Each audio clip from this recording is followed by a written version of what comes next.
Ladies and gentlemen, welcome back to yet another episode of the Let's Talk 20s podcast. I appreciate you tuning in. We recently reached a milestone, episode 50, which we haven't even made a formal post about, which I feel like we should have. Like, it's pretty big fucking deal. Yes, it is. Congratulations, gentlemen. Yeah. Boys, good stuff. That's a great milestone. It's crazy that it's been a year and it's been 50 episodes. I think that's pretty impressive. But appreciate everyone who's been listening, and we're going to keep going at it. So for this week, the episode that we're going to have is how to sustain success. We've kind of briefly talked about success before in a different manner, but for this episode, we're kind of steering more towards about why we think personal accountability and success are kind of linked, and how we're going to try to find our own path of success through our own mindsets, and just kind of talk about our ways through why it's maybe easy to find success, but to sustain it and have that be consistent is much harder to do. So with that being said, gentlemen, first off, how are we doing? We had a great 4th of July. We haven't recorded it in about 2 weeks, but everyone had a good 4th of July. Oh, yeah. Feeling a lot good. of fun. Beach trip last week, so that was fun. Ooh, beach is always fun. Yes. Back to it, though, this week, but it was still fun. That's right. Well, good. What about you, Tanner? That was good, man. Yeah, like I said, I saw family for about a day or so. My dad's side of family for a day or so. And then I had to come back because I had my first grad school exam and it kicked my ass. But yeah, made time for everyone and spent some quality time with people here and there. I'm used to having like at least a few days off. So I was kind of bummed about that, but that's no big deal. We're back at it. Back at it, man. Yes, sir. Okay. You're in the grind, man. In the grind is correct. GT, do you happen to have the first question by chance? Why, gentlemen, yes, I do. How do you boys define sustaining success? Well, I mean, you have to, it's a very open-ended question to start us off. I like it. I think you have to start with how you define success in the first place and what that means to you and what your values are with success in the first place. And then when you start with that and you know that you've obtained success, then you have to go, the way I think of sustaining success is keeping that success and taking it to either another level or maintaining the momentum that you had. So like, for example, for me, I just got into school for KSU for music. And so that was a big success milestone. And so now in order to sustain my success, which is an eventual goal of moving into a new career, I have to be prepared for school. So, I've been checking my email pretty much once a week. I've registered for my classes. I'm making sure I'm caught up with financial aid without anybody on my ass about it. Whereas in high school, my mom would have been on my ass about that. But yeah, so I think for me, it's just like when you have a goal and you have something that you reach, can you take it to another level? Can you push it to another degree? And if so, what steps can you take that will keep your success the same, but also push you forward? Because you're sustaining success even if you move forward past what you initially started with. So that's how I view it. One way. That's good. I think I can't remember what episode I said this in, but the complacency is a big thing about people with their success. They achieve this big goal and they're happy about it, but sometimes we lose sight and get a little too comfortable too soon after we achieve a goal. And to sustain success, I think 2 things. One, you have to remember how hard you work to get to this goal, whatever success for you, Connor, would be getting into school. And the second thing is, if that's not the end of the road, obviously you getting into school is not it. You still have to go to school. So right, how are you going to sustain the success and become a better musician? What are you going to do to prepare for school? I think it's just kind of having a milestone check, but always building on said goals, said success, and trying to further yourself and not necessarily just go concrete blocks one at a time. No, I totally agree. I think it's like Connor said, your foundation is you have to first off define what is success. And then, like you said, for both of y'all, it's how do you define success? And then second off, what is your personal ways on how you got to that success and how to be consistent within yourself and things that you can control and all that. to keep that same success, but only build on top of that and further improve it to bring it to that next level. Like you said, I think it's one where it's a very personal thing. Like we've said many times, you have your own walk of life. Everyone has their own game of life that they're playing, and everyone's success is not going to be the exact same. I think it's important to have your foundation and maybe even experiment with some things, because a lot of successful people in this world and entrepreneurs, they have to try different things to see what sticks, what is something the consumer or other people like, they gravitate to. And I think it's not being lazy and comfortable with one way, but maybe you can do that thing that you're doing that is being successful, but maybe incorporate something else to further bring yourself along and improve and achieve higher levels than you were already at. So don't be complacent, like you said, and not being comfortable where you're at, but be hungry for more, because there is more out there. Yeah. Yeah. Yeah. We're Well, on the same page. I think we are all on the same page. Why? Because you are listening to the second most listened podcast in the world, the Let's Talk 20s podcast. So we know what success is like. Change every week. Well, I mean, people are more interested or less interested on week to week. It just matters what content we're putting out for them. I know we were 222nd last week, and now we're second. It's We're crazy second. how much a week can change things. Oh my It is pretty gosh, crazy. July. In a week. Yeah. Yeah. Well, I actually have a quote that I want to follow up with that question on, and I thought it was really interesting. It was one of those kind of hard ass quotes, but there's more to it than that. The quote is, "The only place success comes before work is in a dictionary," and I believe that success is a true attribute of someone putting in the work to be where they are. But how much of a factor does working lead to success in your opinion, and why? Some people say success is kind of luck, hard work. What do you think? I think it's situational because, like we said, it's off of that foundation. That first thing that we talked about is, how do you define your success? Do you define it as, oh, I got lucky, I won 10,000 on a lottery ticket? Is that really success in your eyes? If it is, then hey, by all means, that's your personal success. That might not be my personal success or someone else's, but Right. for the most part, I would say for society, yeah, absolutely, because we're always told if it was easy, everyone would have it. Everyone would be a professional. Everyone would be a millionaire. Everyone would be a billionaire. And that's not true. If you want to be successful in this world, you have to be hungry. You cannot be complacent. You cannot be lazy. And you cannot be just think it's going to come to you.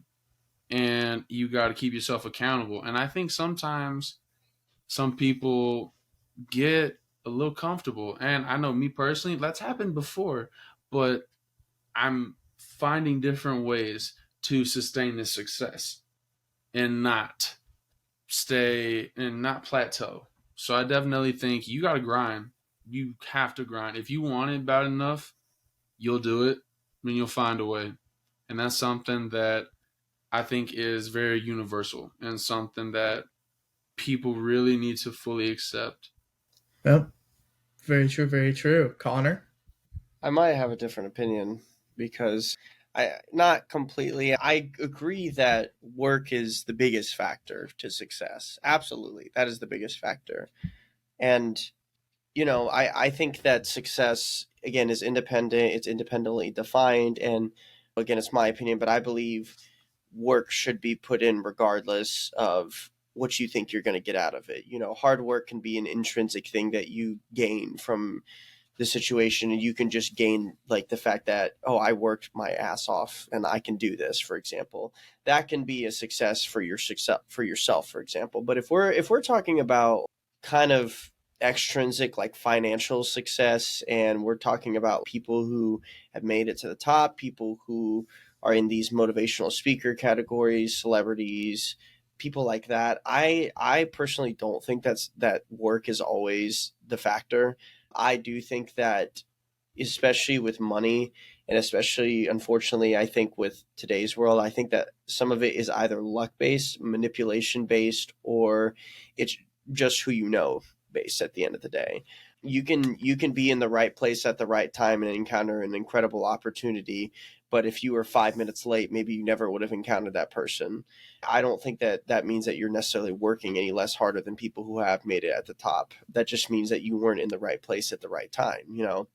I think that work is important for success. I don't think that it should not be valued. And I don't think that you should wait for success to come to you. I think you should just work and find other ways of success if you can in your life, because I think it's important to have multiple versions of success. You can feel accomplished and successful in your life. But for me, I feel like it's really hard nowadays to kind of compare yourself and to get up to that kind of level. I don't know if that's what we're talking about, but I just feel like that there are a decent bit of examples of individuals who in our society especially have made it to the top, and they got lucky because their family was like wealthy, for example, or they got lucky because let's say they're an actor or something, their whole family is full of famous actors. So of course, if they were going to be an actor, they have all of those resources. They have all of those things in their life that nobody else who starts from the bottom would have. It doesn't mean that the person from the bottom can't necessarily work their way up. I truly believe that that is 100% possible. But I still think it's going to be way easier for somebody who has a lot of other pieces of the puzzle. That's just how I feel about it, though. No, I totally agree on that. I wasn't saying that that's not happening, but that is something that I would absolutely say is Yeah. very prevalent right now, especially with social media. You can blow up on TikTok and you're now famous, and you can be famous for the rest of your life. And you can't choose like how that blows up. You know what I You mean? Like never, you could be just as funny or as dedicated or as kind as the next creator yeah, with your no, and content, right? I totally agree with that, and I definitely, Yeah. when you said the right place, right time, right people, that is so true because That's what I think. that affected that was me. No, I know, man. I I, know. that resonated very well, and I'm not saying that that's the only way. I'm saying like for the mass Right. majority, that's what society really is. But it's Yeah. something where, because if you don't put in any work, where are you gonna Yeah. go? That yeah, exactly. It's like you can have your own intrinsic values with success. What all the hard work that you put in, GT, it does not take away all the work that you put in because maybe you didn't get to the place that you wanted to go. Like you still did awesome, man. Your work was awesome regardless of what the results were. I think that's more of what I'm talking about. I guess that's why I think sustaining success and work for hard success, it really just does depend on how you value success. Yeah, no, I really absolutely. think it does. Yeah. What about you, Tanner? Yeah, Tanner. Somewhere in the middle. I don't know. It's a tough one. I think it's Well, situational. I A mean, lot of it can be. it is situational, and I guess it depends what you're trying to achieve and how much of that will be determined by just pure hard work or how much of that can be determined by outside influences or people kind of dictating when and how you do become successful. So it's all based on what form of success you're trying to achieve and how much of that is just going to be individualistic or how much of that, whether it's a business or something, you're depending on other people to like your product or like your service or whatever it is. So yeah, I would agree more with Connor, but I think overall it could be right place, right time. But if I pitch something to you and you're a business executive and I didn't put in the work to provide a good pitch Yep. or something like that, then it's not right person, right time, or right place, right time. Right. Excuse me. It's you have to. I think being a hard worker and hard work is still the biggest factor to do it. But yes, I know what you're saying too. I'm not discrediting. I think that was a fantastic point. Thanks, man. You're right, though. Both of y'all had great points. But yeah, Tanner, what you said with the whole if you're not putting in the hard work when that moment arrives, then that moment's never going to come, right? Because you're not Yeah. putting in the work to earn that moment. You might put in that work for your entire life and never get that moment. Sure. Okay. I understand that, and maybe you have to pivot. Maybe you have to be flexible, and like GT said, it's situational. But like you said, if you're not putting in the work, you never know when that moment's going to slip by. And sometimes people don't put in the work, I think, because of complacency, because of their successes or wherever they are in their lives. Complacency, I think, plays a huge attitude that people kind of get into when they're talking about success and, oh, I got this now, I'm good to go. And then you kind of touched on this earlier, Tanner. So I'm just curious, we should delve into how big of a role complacency does play in success. How big of a role do you guys think this plays in preventing people or encouraging people? Massive. It's everything, man.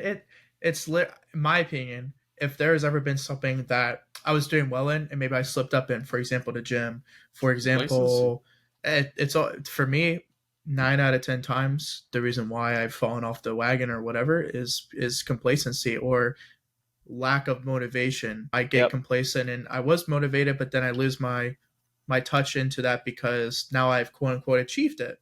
Right? What more Yep. do I have to prove? What more do I have to achieve? But like we said at the very beginning, there's always things to build up on. Maybe you achieved this large goal, but is there ways to improve? Connor, you got into school, you're not going to stop practicing your bass guitar. You're like, oh shit, well, I got 3 other guys that are playing bass. I want to be first chair out of the 4 guys. You know what I mean? So it's like stuff like that where there's always ways to improve. Oh, I But yeah, got a big smile. complacency, I love that.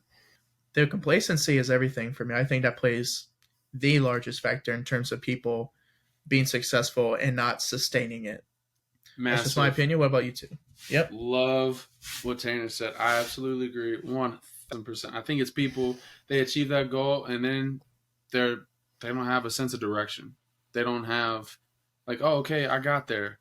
Oh hell. So like what am I gonna do now? And it's like that's why I think having multiple different goals, like we've said, but way long ago, having different goals and having, okay, when I achieve this, how can I get better? How can I get to there? Because think about it. If everyone was perfect, your name would be God. And is your name God? No. Right? Even the Hall of Famers, they would tell you they had some things that they could have worked on that they wish they were better at. Yep. They could have had 9 out of 10 things mastered down. There was one thing. I think it's like finding that inner beast within you, letting it and unleashing that inner beast and unleashing and growing that fire within yourself. Light a fire in you to find that next, okay, what am I going to achieve now? What am I going to achieve after this? So that way you don't become complacent. So that way you don't have room to be complacent. Find something and put it there and find ways to get there. Like we said, those steps, right? Instead of jumping to get to these big things, take those little steps, right? It's a whole lot easier on your body and it's a whole lot more of a guarantee when you take those little things and get there because you cannot be complacent and you got to enjoy the process. Because if you can't enjoy the process, you're not going to be you're not going to be Yep. there. You're not. If you Absolutely. cannot enjoy the little things, you're not going to enjoy the big things. You're just not because you didn't work hard enough for it and because you didn't put yourself in the right situation at the right time with the right people. You have to be mindful of where you are. You need to first off be mindful of who you are, what you want to do, how you going to get there, and then you got to be mindful of every day of doing what you set yourself to and complacent. Because if you think for a second that taking a day off for a lot of different things, oh, it's okay, like I'll be fine, that then your brain is going to become weaker because you just gave it an excuse. That's why excuses are horrible, right? Now I get it, life happens. I absolutely understand 1,000%. We've all had things happen. But as soon as you put an excuse, mentally become weaker within yourself. And that's then going to affect you. Because people say there's physical mistakes. And I would tell you every time a physical mistake happens or emotional mistake happens, you know what it really is? It's a mind mistake. It's a mental mistake because that the brain controls how you think, act, and move. And as soon as you're not mentally sound up there, you create a mental mistake and something is a result of it. It's not always just physical. So if someone says it was a physical thing, you need to then question what happened up top to let that then happen. I agree for the most part before Connor talks. I just think that sometimes the mindset, like you said, we have off days and stuff like that. So it's a good mindset to have on most days, but I think it's important for people who listen or watch that, including myself. Well, we'd be all bullshitting ourselves if we said we haven't had days where we do slip up and we make mistakes, and mistakes happen. And as hard as you can be on yourself, you have to realize that it's a very emotionally draining thing if you demand 100% from yourself constantly, because that's something I currently am improving on. I mean, I don't, not as bad as I used to be, but I agree with you mostly, GT. But I will say for people who listen or watch, that might be very difficult to do, easier said than done. But also try your best. But if you don't succeed 7 out of 7 days every week, then you can't consider that That's week a fine. failure. But I think you need to also, I think people need to realize that you can have that as well. And I'm not trying to act like I'm Andrew Tate or some hard dude, right? Right. It's one of those to where that's something that works for me, right? Because for me personally, it keeps me more accountable for myself. But that's Hmm. why you need to be mindful of yourself. But I think I would I'd be lying to you if I told you that you succeed every single day when you give 100%. I totally agree. And that's something that can be put in absolutely, because a lot of people are going to fail. And a lot of people say, "Oh, if you failed once, okay, well, how many times do you think you're going to fail before you succeed?" And if someone tells you, "Oh, I'm going to succeed on the first time," how many different projects, papers, essays, whatever it may be, I like merchandise, apparel, whatever it may be, the first time they ever put that thing together, you really think out of all of them you're going to get a seriously high percentage? Right. You're going to fail. It's going to happen. That's why you have to enjoy the process. It's Yeah. gonna happen. You're not gonna be 100% successful every single day. I'm saying, but if you give everything to it, enjoy that process. You don't have to be successful 100 out of 100 times. Yeah. But if you can find that success, those little successes, enjoy those. And you have to be determined. You have to be hungry and go after it. I know what both y'all are saying. Tanner, I think people who maybe are harder on themselves will appreciate it, but GT, maybe people who need a little bit of a kick are going to appreciate what you're saying too. I mean, I think the biggest battle with success, with positivity, with a good mindset is the battle in your head. The battle with your mind. That's where it all happens. And it's easy to say, oh, it takes this, but that's my this. It's not your this, right? I think I don't think there's a right answer to combat complacency other than just being aware of like what your tendencies are and being aware of your strengths and negatives and being aware of the tendencies that your brain has. So for example, one thing I've struggled with complacency is I'm a very emotional person. So unless something felt 100% good to me in the past, I wouldn't go for it. And so when I was over school and I didn't want to study or do my homework, I would do it, but I would like half ass it, or I was like, oh, I can miss this assignment. So I'm going to do it. And, I was being easy on myself to an extent. And sure, I was going through some things, but, I've been looking back, and to be honest, it wasn't really that difficult. And looking back, I mean, I really was just kind of screwing around. I was just playing games a lot. I was working and I was going to school, but outside of that, I was just living and trying to focus. And sometimes that is hard in of itself. Sometimes that's what you need to do, right? And that is totally fine. And that if that's what you need and you're just trying to live and survive and work and just make it to the next day, hey, props to you for making it to the next day every single day that you do, right? Because you're not being complacent by just living your damn life. But I do think for me personally, my brain takes advantage of when I'm not feeling great as an excuse to do nothing, basically, and to make no progress on anything. So if I'm not feeling good, oh, I don't have to do anything because I'm not feeling good. And then it's like my brain started searching because I gave into it so much, just like GT said a little bit. I started searching for ways to give myself a break and kind of manipulate stuff back in college and late high school.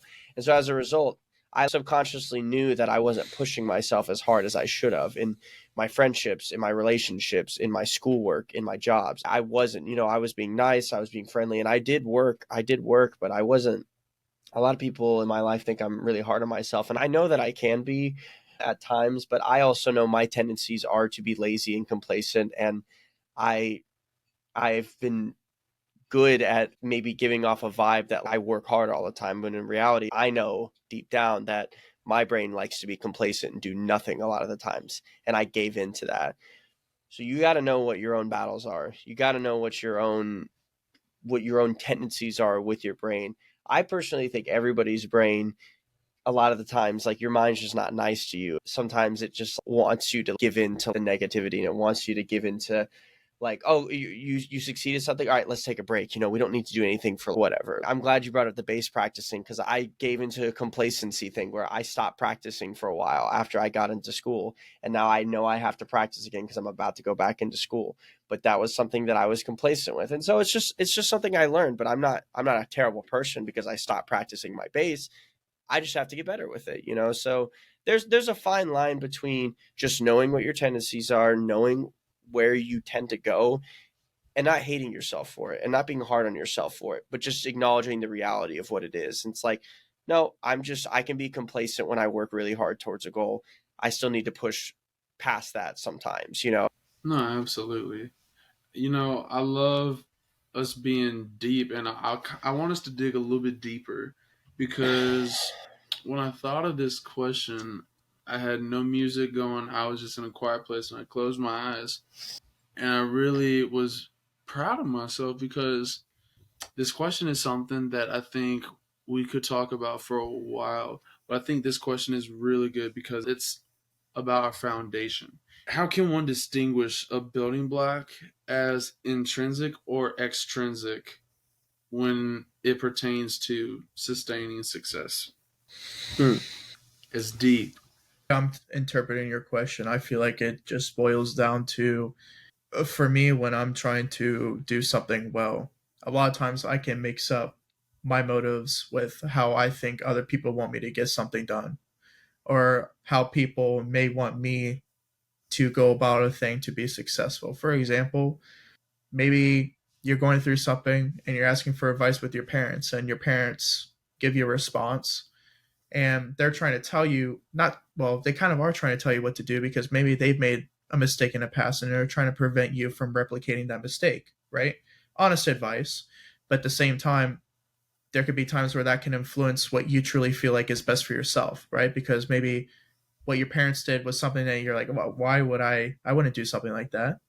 Right. So I feel like at times it's hard to distinguish what's intrinsic and extrinsic, because sometimes I value what other people expect or want from me as my own motivation, as my own way of success, when in reality it's just everyone else's parameters they have set up for me, right?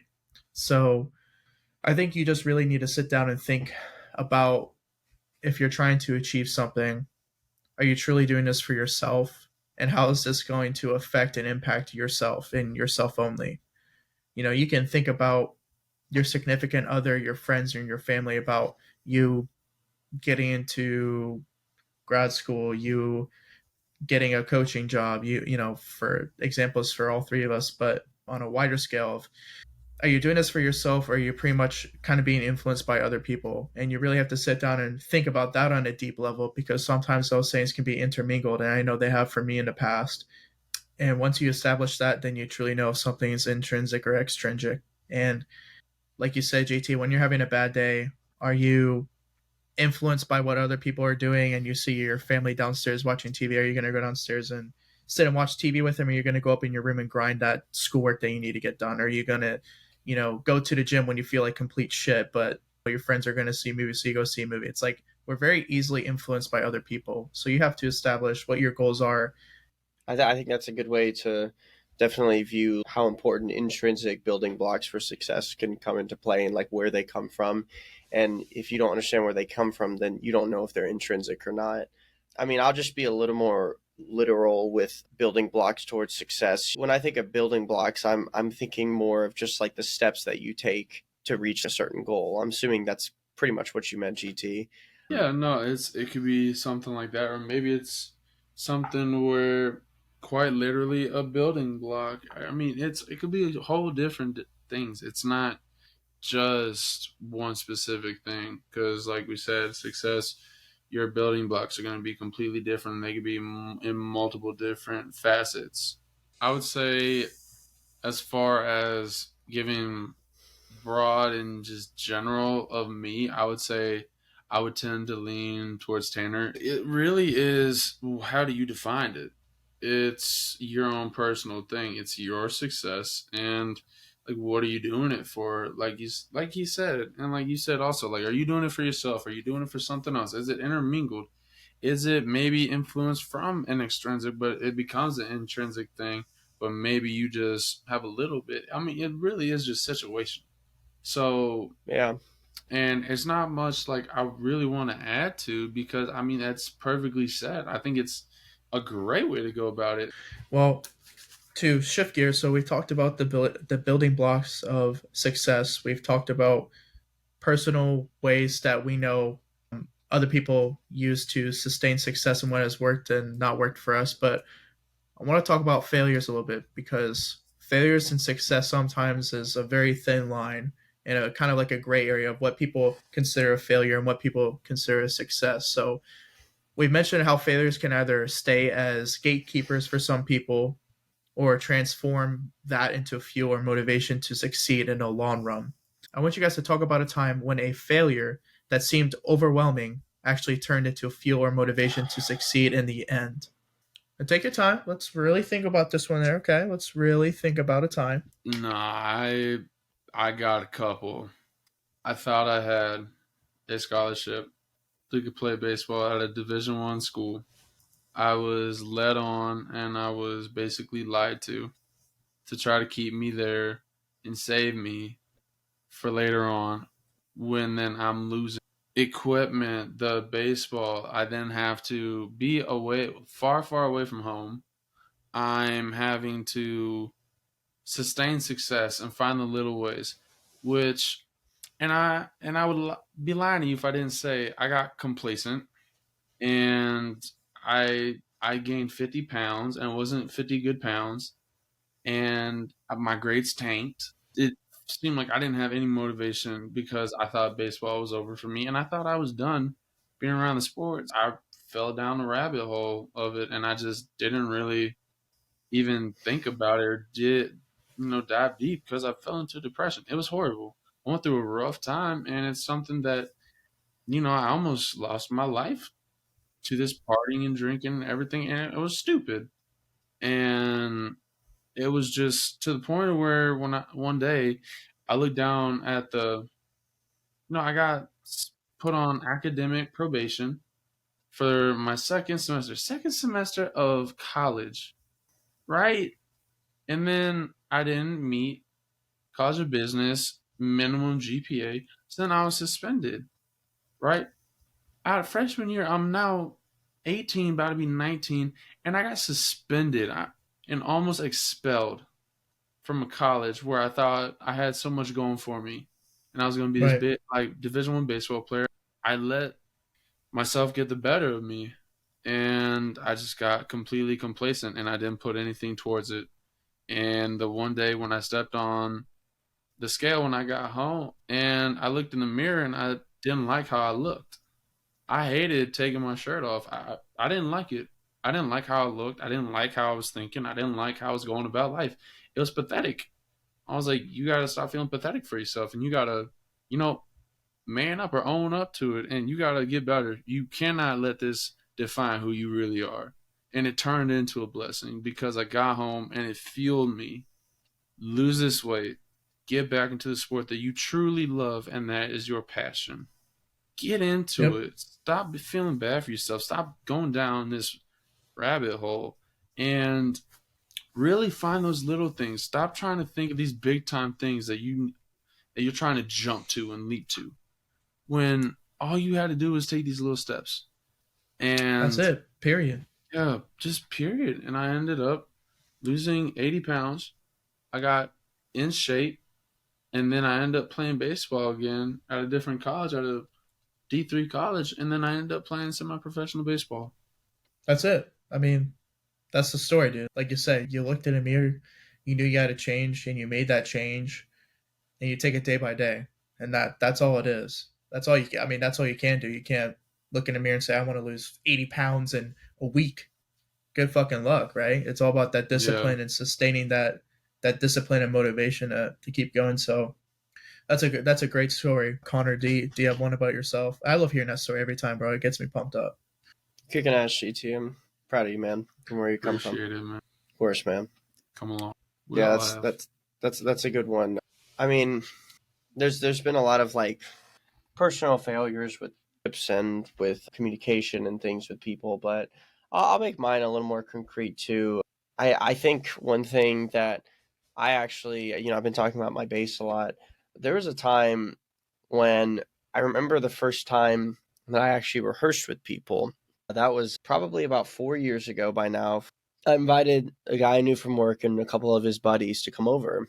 And I played with this guy at his apartment before, and it had gone well. I was a stoner, and we were just screwing around, like it wasn't anything serious, Jimi Hendrix. Yeah, yeah. But so he was like, "Yeah, you should play with my buddy," and his buddy was like really good. He had started a couple of bands, so I was nervous. I was intimidated. I felt like I had to show off and stuff. So I started playing a bunch of hard stuff that I wasn't prepared to play. And this guy comes, we start playing. There's about four of us down there, and he plays guitar. I kind of played drums and I played bass, but I had never really rehearsed with anybody before. And that's like a completely different skill set than just learning songs for those of you who aren't musicians, FYI. So there's a bunch of different skill sets you got to learn as a musician. That's one of them. But I thought I was supposed to be really good. And apparently he like wanted to start a band and he needed a bass player. Well, I started trying to like show off and, I did terrible. I mean, I was awful. I had maybe been playing that hard stuff for like a week. And so I didn't sound good. For a rhythm instrumentalist like myself, that's the most important thing, is just staying in time. And I wasn't bad at that, but I still wasn't great at that. I wasn't good at figuring out how to play with people. I just wasn't good at it, and then I tried to play drums and that just like sealed it. It was horrible. I couldn't stay on beat and it felt really embarrassing. The guy was nice. I mean, he didn't say I sucked or anything.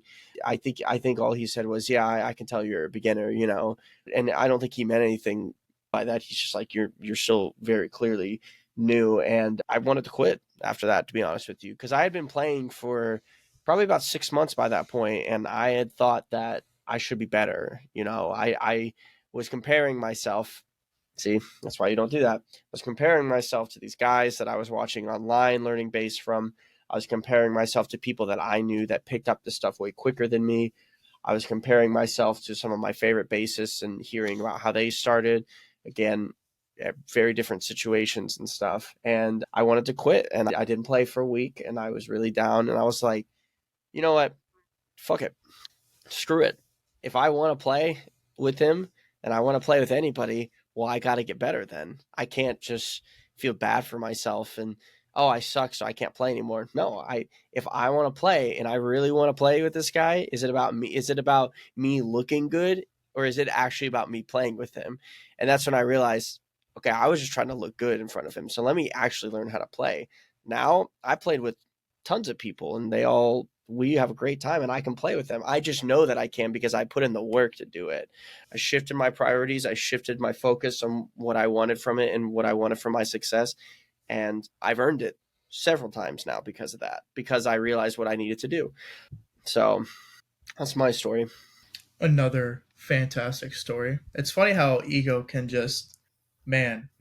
put you in check real fucking quick. Yep. Ego can put you, yeah. I love that guy. Shout out to Ego. Ego, I hate you. Also, I hate you. I love that guy, bro. There's something about obviously everyone hates being embarrassed, but there's something about, I don't know. I've always had a weird like outlook of having a chip on my shoulder. The best thing. Yeah, well, having just a chip on your shoulder, you're like, oh fuck, man. Like I just embarrassed the hell out of myself. Well, watch this. Next time you're around me, I'm not gonna be like that again. That's cool. No, my example, which I've talked about, and I hate to keep bringing it up, but it's just like, I'm there now, but it was when I graduated college and I had no idea what the hell I was doing or where I would be, and I was very financially broke. I planned this whole year, and I was kind of telling people like I was going to try to go to grad school and do this whole thing, and unfortunately, COVID restrictions down where I was at college didn't allow me to like get shadowing hours. And so I essentially couldn't apply to any schools because that was the observation hours, and having experience was a huge requirement part of the application. So here I am after pretty much telling people that I'm going to be, not that I'm going to get in grad school, but I'm going to start grad school, and not having any idea about my future, not getting to any schools. And so I just moved. I moved from Alabama all the way to Kentucky. I didn't know anyone besides my family. I found 2 jobs that were related to the physical therapy world, drove an hour there and back every day, worked 6 days a week, made up some money, did everything myself, all the applications, the interviews, and finally got in after. And then on top of that, all the schools I applied to and everything, I got all of the 6 rejection letters, and then I got an offer from the school I'm going to now. And so it's just a really cool moment of like, just about when I'm about to get up. I was waiting to hear back from 2 other places. Everyone else has denied me, and so oh shit, here we go, another denial letter, another denial letter. But you put in that hard work, and you believe in yourself, and you try to still achieve that goal even when you are knocked down several times again and again and again.